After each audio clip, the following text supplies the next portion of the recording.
NAC9 news में आप सभी का स्वागत है। मैं आपके साथ शिवांगी। चलिए नजर डालते हैं देश दुनिया की कुछ बड़ी खबरों पर। पीएम मोदी 10 अगस्त को करेंगे येलो लाइन मेट्रो का उद्घाटन। प्रधानमंत्री नरेंद्र मोदी 10 अगस्त 2025 को बेंगलुरु में येलो लाइन मेट्रो का उद्घाटन करेंगे और मेट्रो फेज 3 का शिलान्यास करेंगे।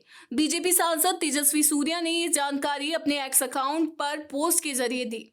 उन्होंने बताया कि 19.15 किलोमीटर लंबी येलो लाइन जो आरवी रोड से बोम्मास आंध्रा तक 16 स्टेशनों के साथ बनाई गई है, लगभग 8 लाख यात्रियों को लाभ देगी और सिल्क बोर्ड जंक्शन जैसे क्षेत्रों में ट्रैफिक जाम को कम करेगी। इसकी लागत 5,056.99 करोड़ रुपए है।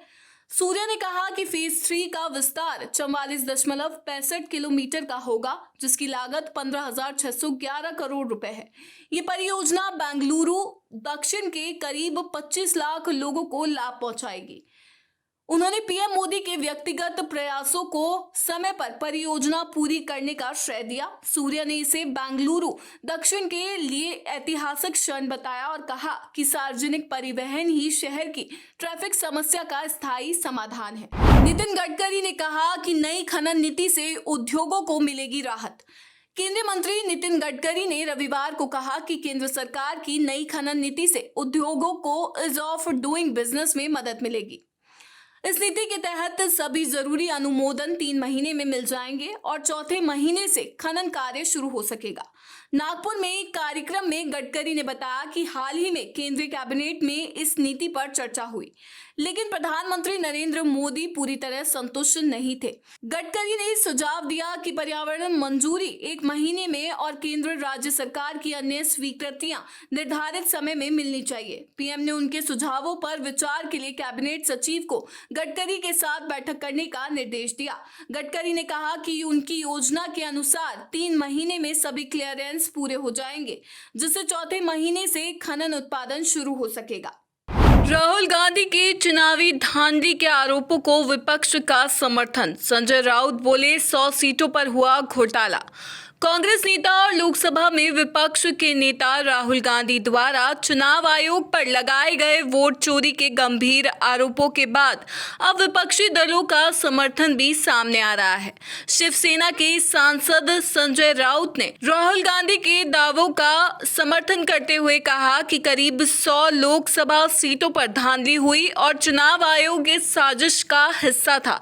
राउत ने दावा किया कि अगर ये धांधली नहीं होती तो नरेंद्र मोदी प्रधानमंत्री नहीं बन पाते। 23 जुलाई 2025 को राहुल गांधी ने आरोप लगाया था कि देश में चुनावों में वोट चोरी की जा रही है।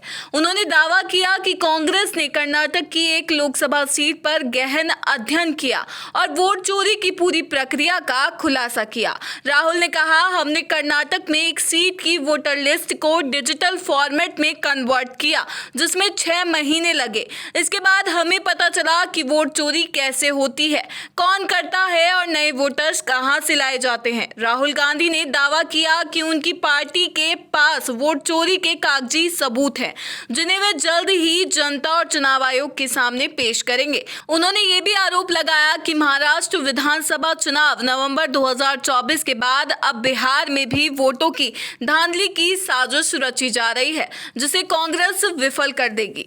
बिहार में मतदाता सूची विवाद। तेजस्वी यादव के पास 2 EPIC नंबर, तो क्या उनके पास 2 वोटर ID कार्ड है? भाजपा ने उठाए गंभीर सवाल। बिहार में आगामी विधानसभा चुनाव से पहले मतदाता सूची के विशेष गहन पुनरीक्षण को लेकर सियासी घमासान तेज हो गया है।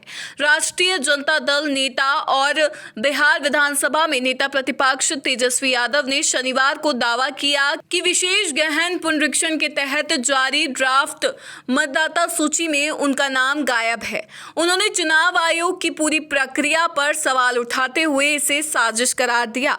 हालांकि चुनाव आयोग ने तुरंत उनके दावों का खंडन करते हुए स्पष्ट किया कि तेजस्वी का नाम मतदाता सूची में मौजूद है और इसका प्रमाण देते हुए वोटर लिस्ट सार्वजनिक कर दी। इस बीच इस पूरे घटनाक्रम में एक नया मोड़ तब आया जब ये खुलासा हुआ कि तेजस्वी यादव के पास 2 अलग-अलग EPIC नंबर हैं। तेजस्वी ने प्रेस कॉन्फ्रेंस में एक EPIC नंबर RAB 29-16-120 का जिक्र किया, जो चुनाव आयोग के रिकॉर्ड में कहीं दर्ज नहीं है। वहीं आयोग ने पुष्टि की कि तेजस्वी का दूसरा EPIC नंबर RAB 04565228, जिसके तहत उन्होंने 2015 और 2020 के विधानसभा चुनाव लड़े, वैध हैं और ड्राफ्ट मतदाता सूची में शामिल है। इस मुद्दे को तूल पकड़ते देख भारतीय जनता पार्टी ने तेजस्वी पर तीखा हमला बोला। बीजेपी सांसद संबित पात्रा ने प्रेस कॉन्फ्रेंस में सवाल उठाया कि तेजस्वी यादव के पास 2 EPIC नंबर हैं, तो क्या उनके पास 2 वोटर ID कार्ड हैं? अगर सर्वोच्च नेता के पास 2 नंबर हैं, तो उनके कार्यकर्ताओं का क्या हाल होगा? उन्होंने इसे विपक्ष की बूथ कैप्चरिंग और गुंडागर्दी की रणनीति का हिस्सा बताते हुए कहा कि ये मामला अब केवल तकनीकी जांच तक सीमित नहीं है, बल्कि राजनीतिक और कानूनी रूप से गंभीर हो गया है। चुनाव आयोग ने भी तेजस्वी के दावों को भ्रामक करार देते हुए कहा कि उनका नाम दीघा विधानसभा क्षेत्र की मतदाता सूची में बूथ नंबर 204 सीरियल नंबर 416 पर दर्ज है। आयोग ने यह भी स्पष्ट किया कि EPIC नंबर RAB 29-16-120 का कोई रिकॉर्ड नहीं है और अगर ये फर्जी पाया गया तो ये जनप्रतिनिधित्व अधिनियम 1951 के तहत गंभीर अपराध हो सकता है। केरल CM पिनाराई विजयन ने द केरला स्टोरी को राष्ट्रीय पुरस्कार पर जताई नाराजगी। 2023 की विवादास्पद फिल्म द केरला स्टोरी को 71वें राष्ट्रीय फिल्म पुरस्कारों में सर्वश्रेष्ठ निर्देशन और सर्वश्रेष्ठ सिनेमेटोग्राफी के लिए सम्मानित किया गया। इस फैसले पर केरल के मुख्यमंत्री पिनाराई विजयन ने तीखी नाराजगी जाहिर की है। उन्होंने इसे केरल की छवि को धूमिल करने और सांप्रदायिक नफरत फैलाने वाला कदम बताया।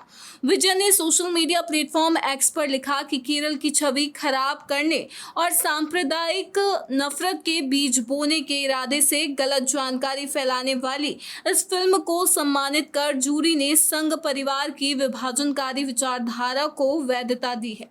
उन्होंने कहा कि केरल, जो हमेशा सांप्रदायिक ताकतों के खिलाफ एकता का प्रतीक रहा है, इस फैसले से अपमानित हुआ है। मुख्यमंत्री ने लोकतंत्र में विश्वास रखने वालों से सच और संवैधानिक मूल्यों की रक्षा के लिए आवाज उठाने की अपील की। इस फिल्म को लेकर पहले भी विवाद हुआ था, क्योंकि इसमें केरल की महिलाओं को जबरन धर्म परिवर्तन और आतंकी संगठन ISIS में भर्ती करने की कहानी दिखाई गई थी। NSE9 न्यूज में फिलहाल इतना ही। आगे की खबरों से अपडेट रहने के लिए बने रहिए NSE9 न्यूज के साथ। नमस्कार।